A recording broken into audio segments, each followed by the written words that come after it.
think sports are fetishized among kids. And I think lots of kids are stunted by spending lots of time playing sports according to adult rules and adult supervision and are not allowed to the free time to explore their own interests. And they get stuck in these status games where being successful in school means you're captain of the soccer team or something. And then you go to college and you never play soccer again, or you play pickup soccer at most, and you spend hours and hours and hours of your formative time playing by adult rules in this kind of strange, arbitrary status game. I think my kids are quite physically capable, and I worry, like, oh God, I hope they don't get into.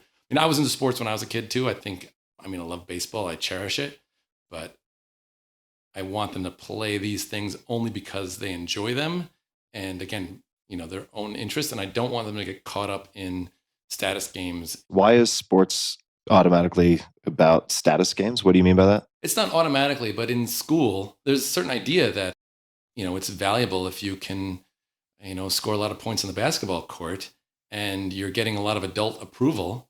Well, you're getting peer approval too, and self-worth, perhaps. Sure. Right? It could be a pursuit of excellence also. Absolutely. Like if you love basketball for basketball's sake and you really enjoy it, great. I'm not saying there's anything wrong with that. Again, playing baseball is some of the most fun I've ever had in my life. And I don't regret a moment of it. But I do regret other sports that I've played just because that's what you do after school. And that's what's going to impress the girls. And that's what's going to impress the adults. And I want to get in the newspaper and I need these extracurriculars to get into college. Like that is an extraordinary lost opportunity that, boy, I wish YouTube was around back then. And I could have gotten into so many other obsessions that Naval's talking about. These were forestalled by these activities that are condoned by adults because that's what the society does.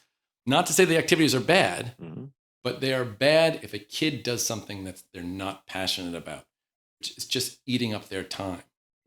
Just a low-grade commitment to something is just killing hours of an extraordinarily creative mind spent doing drills on a soccer team that they're not really too thrilled with. One of the common things you find in the biographies of like the super high-end overachiever types is that they just had tons of free time when they were kids.